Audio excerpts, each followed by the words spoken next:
యేసుక్రీస్తు నామంలో మరి యొక్క తాళపాలెము గ్రామ ప్రజలకి శుభాది వందనాలు తెలియజేస్తున్నామండి.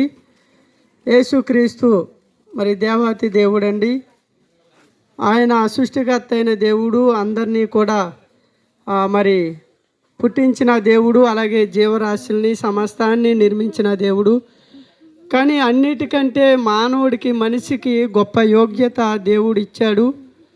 ఒక దేవుడు మానవుడి పట్ల గొప్ప ఉద్దేశం కలిగి ఉన్నాడండి. ఎందుకంటే జీవులు ఉన్నాయి కదా, పశువులు, ఇవన్నీ కూడా వాటికి ఏమిటి అంటే, వాటికి మనిషికి తేడా ఏమిటి అంటే, వాటికి ప్రాణము, శరీరము, రక్తము ఉంది. కనుక మానవుడికి, మనిషికి దేవుడు ఏం పెట్టాడంటే ప్రాణము, శరీరము, రక్తము, దానితో పాటు ఆత్మను పెట్టాడండి. కనుక మానవుడికి దేవుడు ఏమి ఇచ్చాడు అంటే ఆత్మను పెట్టాడండి దేవుడు. కనుక ఈ శరీరము అంతా కూడా ఒకరోజు మట్టిలో కలిసిపోతుంది. దేవుడు ఆయన స్వరూపంలో చేసుకున్నాడు. మట్టిని తీసి బొమ్మను చేసి జీవాత్మను మనిషిలో ఆ నాసికాంధ్రముల గుండా జీవాత్మను ఊదాడండి. కనుక మనిషి జీవించగలుగుతున్నాడు. దేవుని యొక్క ఊపిరి ఉంది, దేవుని యొక్క ఆత్మ మనిషిలో పెట్టాడండి. కనుక దేవుడు అంటాడు కదా, శరీరము మన్ను నుండి తీయబడింది కనుక మట్టిలో కలిసిపోతుంది.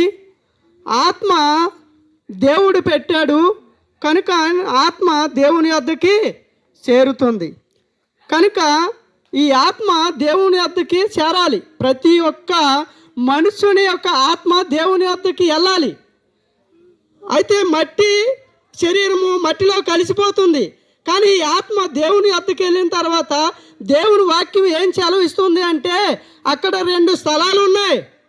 ఒకటి నరకం, ఒకటి పరలోకం రెండోది.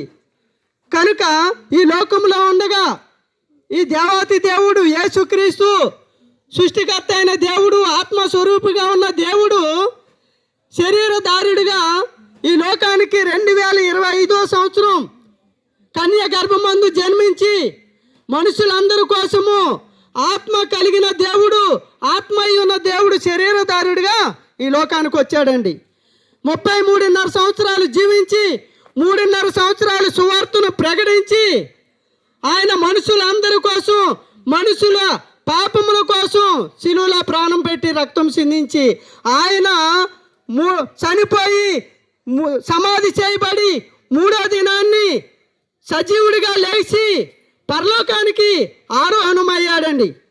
కనుక నేటికి సమాధి ఖాళీగా ఎవరిది ఉంది అంటే యేసుక్రీస్తు సృష్టికర్త అయిన దేవుడు ఒక్కటే నేటికి సమాధి యెరూషలేములో అనేక మంది చూడటానికి వెళ్తారండి. కనుక ఈ దేవుడు ఎలా అయితే మనుషుల కోసం వచ్చి ప్రాణం పెట్టి చనిపోయి తిరిగి లేచి పరలోకానికి ఆరోహణమై పరలోకం వెళ్ళారో, మళ్ళీ అదే ప్రకారంగా దేవుడు తన బిడ్డను తీసుకెళ్తాకి, ఆ పరలోకంలో యుగాలు ఉండటానికి దేవుడు తిరిగి రానై ఉన్నాడండి. కనుక యేసుక్రీస్తు ఎలాగైతే సమాధిలో నుండి తిరిగి లేచాడో, ప్రతి ఒక్క మానవుడు కూడా యేసుక్రీస్తునందు విశ్వాసం ఉంచి పాప క్షమాపణ పొంది రక్షణ పొంది చనిపోతే యేసు ప్రభు నేను లేచినట్లుగా నా బిడ్డలు కూడా ఒకరోజు మరి సమాధి నుండి తెరవబడి లేచి పరలోకానికి ఆరోహణం అవుతారని దేవుడి వాక్యం సెలవిస్తుంది. కనుక దేవుని యందు విశ్వాసం ఉంచండి. అక్కడ 2 స్థలాలు ఉన్నాయి. నరకము అంటే యుగాలు అగ్ని ఆరదు, పురుగు చావదు. మన ఆత్మ ఆ నరకంలో ఉంటుందండి. పాప క్షమాపణ లేకపోతే, యేసుక్రీస్తుని అంగీకరించకపోతే, ఈ లోకంలో యేసుక్రీస్తుని వద్దనుకుంటే మన ఆత్మ నరకంలో ఉంటుందండి. కనుకనే దేవుడు ప్రేమించి ఈ సువార్త మీ మధ్యకు మమ్మల్ని నడిపించాడు. కనుక యేసుక్రీస్తునందు విశ్వాసం ఉంచండి. మీ ఆత్మ యుగాలు, ఎందుకంటే మరి ఆత్మకు మరణం లేదు. ఆత్మ యుగాలు దేవుని వద్ద ఉండాలి, లేదంటే నరకంలో ఉండాలండి. ఆ నరకం భయంకరమైంది, అగ్ని ఆరదు, పురుగు సావదు. భయంకరమైన యుగాలు అగ్నిలో కోత, మరి ఏదైనా మరి శరీరం కాలితే తట్టుకోలేమే, మరి అగ్నిలో అంటే ఎంత భయంకరం, యుగ యుగాలు అంటే. కనుక అలాంటి భయంకరమైన అగ్నిగుణం యాతన నుండి, భయంకరమైన శిక్ష నుండి తప్పించడానికే యేసుక్రీస్తు ఈ లోకానికి వచ్చారు.